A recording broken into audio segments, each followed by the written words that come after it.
with the Sermon on the Mount. Are we not? Yes. Are you with me? Yes. Okay. Would you get out your Bibles? Okay.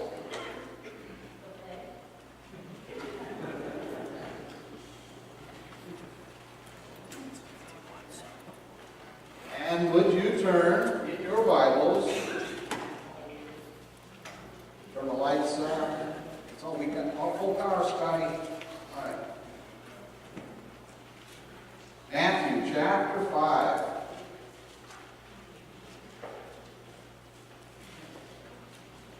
Verses 27 through 32.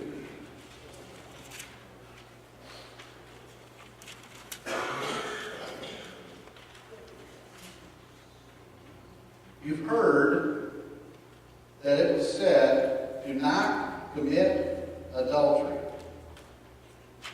But I tell you that anyone who looks at a woman to desire her has already committed adultery with her in his heart. If your right eye causes you to sin, gouge it out and throw it away. It's better for you to lose one part of your body than for your whole body to be thrown into hell. And if your right hand causes you to sin, cut it off. Throw it away.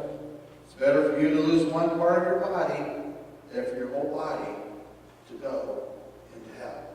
Jesus talked really clear, didn't he? He didn't mess around. It has been said, anyone who divorces his wife must give her a certificate of divorce. He did say that. Deuteronomy 24. But I tell you that anyone who divorces his wife, except for marital unfaithfulness, causes her to become an adulteress. And anyone who marries the divorced woman commits adultery. Let's go to Matthew 19.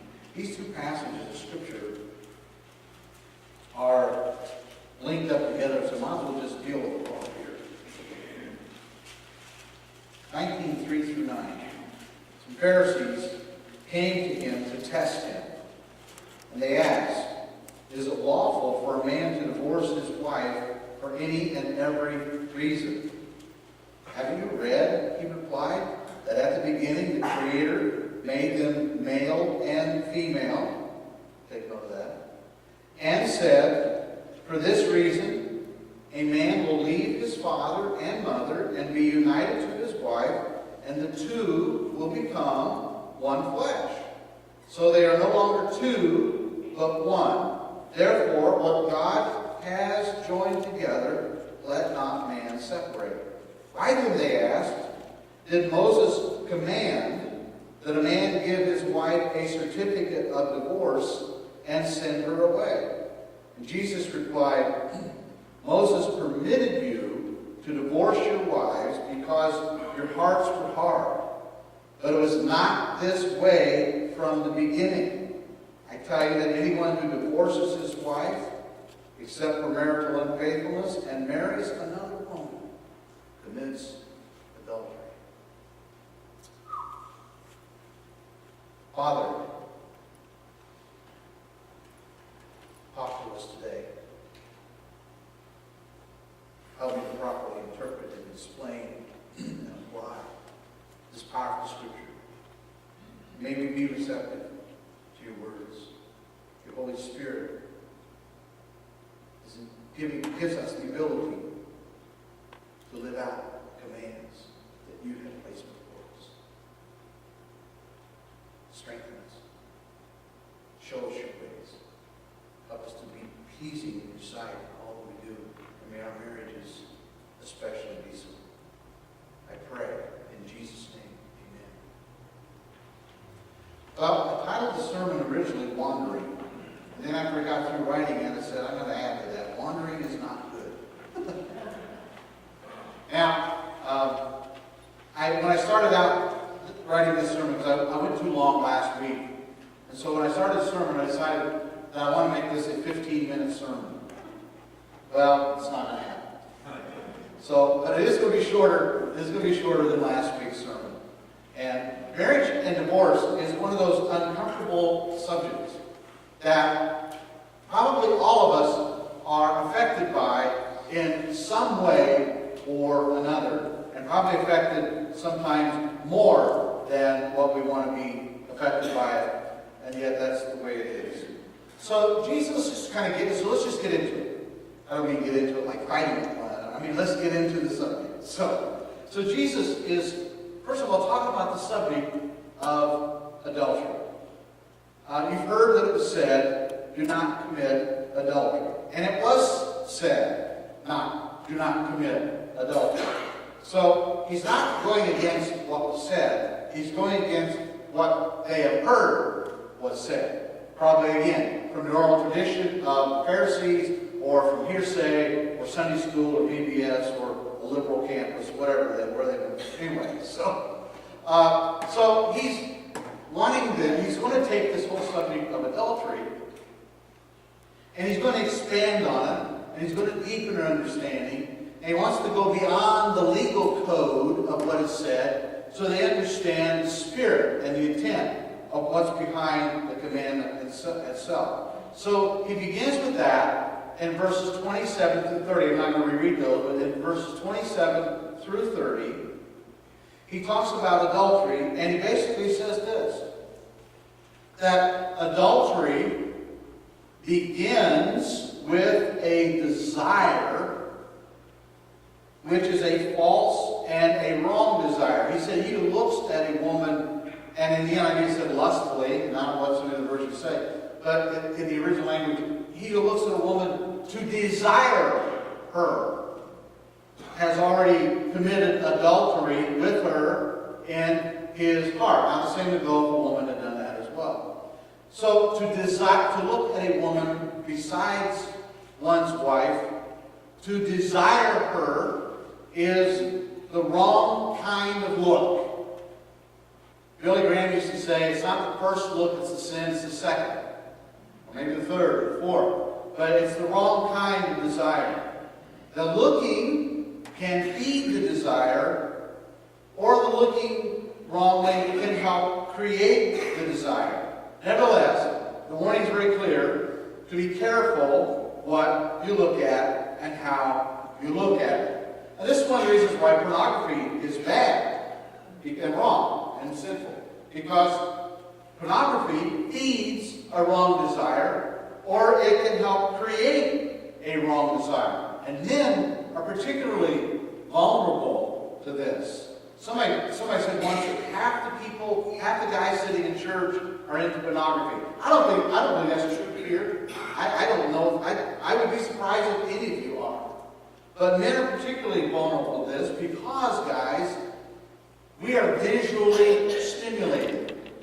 It doesn't say, oh, how beautiful was a man in the scripture, how beautiful was a woman, because men are visually stimulated. Now, women are not immune to this, okay, but nevertheless, we men are particularly vulnerable in this matter of looking because we are visually stimulated. Then he expands on again in verses 31 and 32.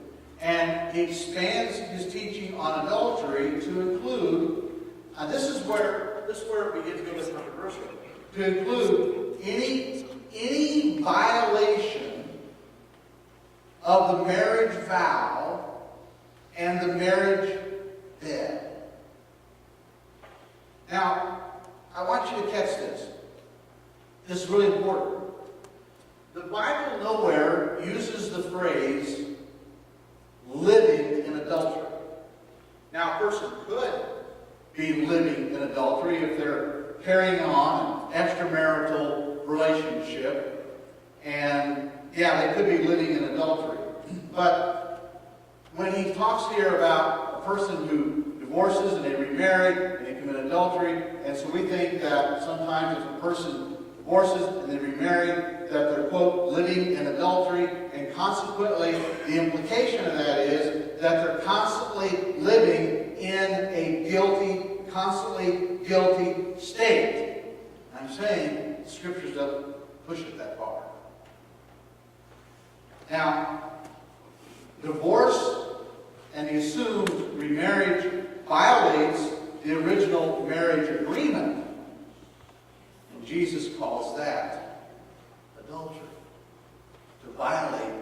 original marriage agreement.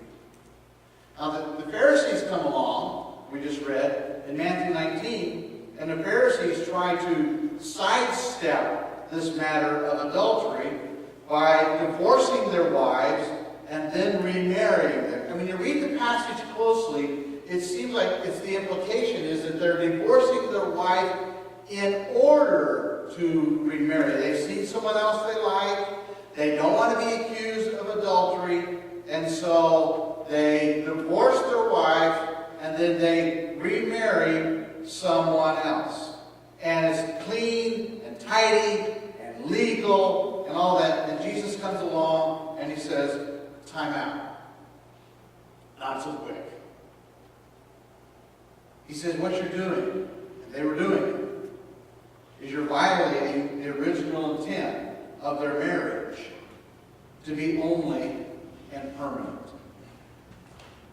And he refers back to God's original intent. Moses allowed it, but he said God's original intent was this, that the two shall become one, to denote the unity and the permanence of the marriage relationship. When we were in Bible college, we had an influential professor. He was really good, and a really good man too. But he taught us that, he said, remember him saying in class, sin is not in the divorce, the sin is in the remarriage. And friends, I have great respect for that. I don't believe that. I don't believe that's what Jesus was saying here. Jesus is saying that the divorce and consequent remarriage both violate the original agreement. But there can't be a remarriage unless there was, first of all, a divorce, right? So Jesus is saying, breaking that unit, whether it be physical or legal or in spirit or in mind or otherwise, breaking that unit is paramount to adultery. So he expands, deepens adultery to be anything that would violate the marriage agreement, whether it's legal or not. But he doesn't go so far as to say that a person who is divorced and remarries is constantly in a guilty state. He doesn't take it that far. Now he expands the subject to divorce in chapter 19. And these two chapters are linked up, and that's why I read them together. And here's what I see from the discussion about divorce in chapter 19. They came to him, the Pharisees came to Jesus, and they wanted to know under what conditions could they divorce. And Jesus refused to be preoccupied with the matter of divorce. They say to him, under what circumstances can a man divorce his wife? Because Moses said that we could write her a certificate of divorce and that ends the subject. And there was debate among the rabbis. There were two schools of thought among the rabbis, Shammai and Hillel. And one was more conservative. When the scriptures of the Old Testament said, if he finds some indecency in her, let him write her a certificate of divorce. And so the liberal school would say, the liberal school of thought said, well, whatever that indecency is really up to him. She could burn the toast. She could not let him watch his favorite channel on TV. She could not cook his favorite, whatever indecency he found, he could use it as a basis for dissolving the marriage agreement. The other school of thought said that, no. This is only about adultery. And only if he finds out for sure that she has been physically unfaithful to him, then that's the indecency in her. And Jesus says to them, he tells them, you guys missed the point. He's saying God allowed divorce under certain conditions. But that was not his original purpose at all. His original purpose was for the union to last through time. So let's just park here for just a second. And I know this is kind of an uncomfortable subject. Some of you might be squirming in your seat a little bit. The devil's coming at you and he's attacking you right now and he's trying to make you think that you're doomed forever and there's no hope. And there's others of you who are saying, okay, Mike, I've never been divorced. Let's go on to the next subject. But this is an important topic. We need to make sure that we understand what our Lord is saying about this. So let's look at it. Let's just park here for a second. Divorce happens. It is forgivable, but it is never God's plan. Malachi chapter 2, verse 16 says this: I hate divorce, says the Lord God of Israel. That's pretty clear. That's pretty clear. Now, with regard, there is a condition. With regard to porneia means any sexual misbehavior. Jesus already talked about that. It could be looking. It could be desiring ahead of time. It doesn't have to be consummated. It could be in the works. And under porneia, sexual misbehavior, God allows it, but he doesn't prefer it. I never speak to someone about divorce. But I speak to them about how to heal, strengthen the marriage. And it seems like sometimes when a person would want to talk about divorce, that, not always, but usually their mind is already made up. But I prefer to talk to them about building a lasting and a beautiful marriage. Marriage can be a beautiful thing. And through marriage, you can build a lifetime of memories and great relationships. And let me just say it. To build a family is one of the great privileges in life. And the bedrock of that family is a couple who love one another through thick and thin and go through life together. It's seldom easy, but the end result is very good. Why, sometimes you're on stage and your wife wants to come up and straighten out your shirt like she's your mother. I mean, there are moments. But Jesus here is talking about divorce. And while we're talking about divorce, I want to park here. Let me also say this. There's more to divorce than what you or I might think. Divorce is, not by my test results, I would agree with this, but by people who know more and chart all this and take care of it and document it. Divorce is one of, if not, one of the top 2 or 3 most traumatic experiences that a person will ever face. It is known by those in the know that it is a worse experience than the death of a spouse. Because I think of the pain and the rejection and the ongoing animosity and all the hurt that follows with it. I've also discovered this, that those who are most opposed to divorce are the ones who have gone through it. And they understand firsthand the pain of a broken marriage and the pain of broken relationships. And I've seen many of my good friends, and some of them in the ministry, several of them actually in the ministry, who have gone through a divorce They never wanted a divorce. They never started out desiring a divorce. They didn't really want one in the end. But it happened. I need to say something. I need to say it loud and clear. I want you all to hear this. Divorce is forgivable. I'm going to say it again.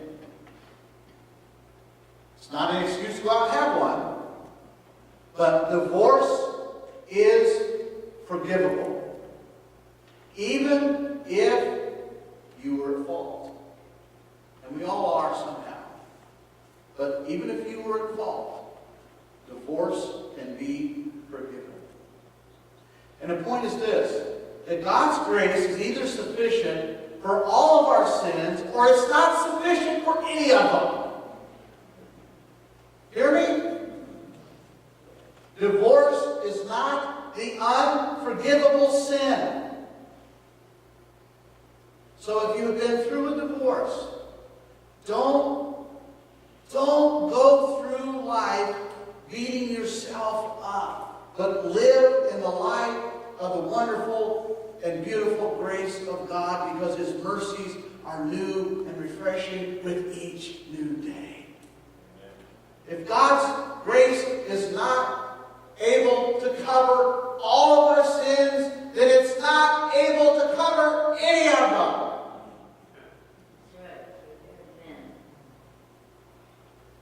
I'm not done.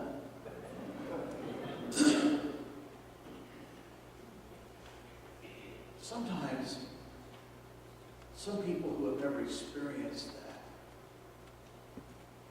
it's easy for them to trivialize this matter of divorce. You know, and the attitude is like, oh well, it happens, get over it. But it's not so easy. When a marriage dies, a family dies.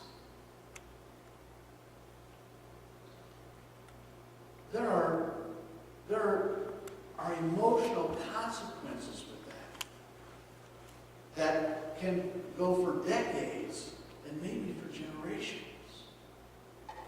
And yes, it has a detrimental effect on the adults. No question about that. We've talked about that. But it has a devastating effect on the kids. I know. I am. And I've seen the devastating effect that divorce can have as I look at the lives of myself and my 3 siblings who experienced that. So I want to say this. If you're an adult and you've gone through a divorce, hey, don't beat yourself up. But I also want to encourage you in this direction.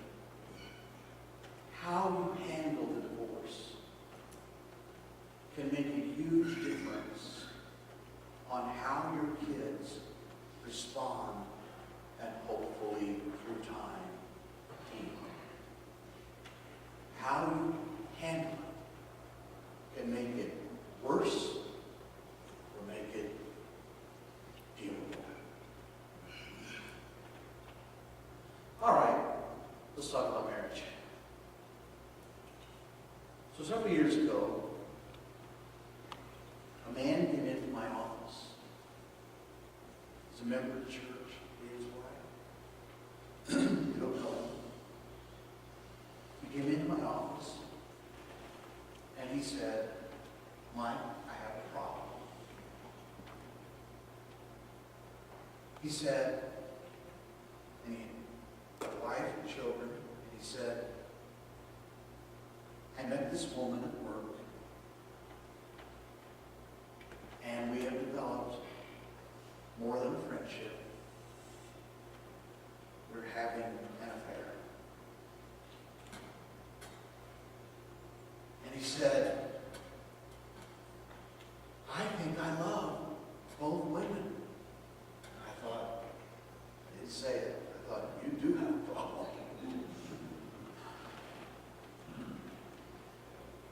But usually when a person comes to talk to the preacher, they're looking for some help to do the right thing or strength. So I said to him instinctively, I said, here's what you need to do. First of all, you need to pray and ask God's forgiveness for what you've done. Second, you need to go home and put on whatever type of armor you need to put on, and you need to confess to your wife what you've done. And you need to come clean. Thirdly, you need to break it off with the other gal. And Jesus said, you know this passage, Jesus said, this passage came to mind, that if your right eye offends you, cut it out. Remember that? Or if your right hand offends you, cut it off. Is he really telling us to gouge our eye out? No, he's using a little bit of hyperbole there to help us understand that we need to be drastic and desperate to remove the influences from our life that cause us to sin. And for him, that meant he either needed to get a different job or work a different shift because he could not continue to see this woman, or it would restoke the fires and create the division. You know what he did? He did exactly what I asked him to do. And shortly thereafter, his wife came in, the two of them, and we had to talk through some things. But by God's grace, she was able to forgive him. By God's grace, he kept his family together, and there have been some beautiful results as a result of those decisions. What's Jesus saying to us with all this? What's he saying? He's saying this. It'll be on the screen. Safeguard your marriage from outside influences and from impure desires. Safeguard your marriage from outside influences and from impure desires. All right, we got to go. Can we talk practical stuff for a moment? I want to talk just practical things. 5 little things about helping pull all this together and put it together on a day-to-day basis. So let's talk about this. Because of this. Marriage will not last on its own. Love needs nurture, and it will die if you do not nurture it. So, how do I go about nurturing that relationship? How do I go about safeguarding my marriage from outside influences and from impure desires? I'm going to give you 5 simple ways. They may not be simple, but they're doable ways we can do that. Number 1, you need time together. I'm talking about no kids. Take the dog maybe, but no kids. Doing things with each other, creating memories with each other. Love is spelled T-I-M-E. Al and I, we're probably not the best at this, but we try it, and we try to work at it. Friday is my day, and Friday is our day, and I try to set aside, because ministry is demanding, I try to set aside one day, or at least one, well, we spend a lot of time in evenings now, the kids have grown up, but doing things together. It could be simple. Actually, it was yesterday, this week, and we went out to town center, and she went through Ross for an hour, and so I sat in the car, and then I saw I'll go through Dick's Sporting Goods, and that's always a good game to do. And so, but we got to spend some time together. Actually, Friday, we went to a movie together. And we hadn't done that in a while. You need time together, just the two of you, to nurture that relationship, to build memories. And it could be as simple as going out to the slough on 6 Mile Cypress and going for a walk. It's free, maybe $2 to park, something like that. Just simple things. You need that. I don't care if you've been married a year or 50 years. You need that. Number 2. Divorce is easy, but it takes 2 people to have a marriage. And to have a marriage, both people must be committed to the marriage, and both people must work at it. And I say this because I know that some of you beat yourself up because your marriage didn't work. But I want you to know, it isn't just up to you. And it takes 2 people. And if the other party does not want the marriage, then you cannot be assessed blame. Do you hear me? Number 3. Divorce is not in our vocabulary. It's not an option. I don't use the word divorce with regard to my wife. I've used the word homicide a couple of times, but never divorce.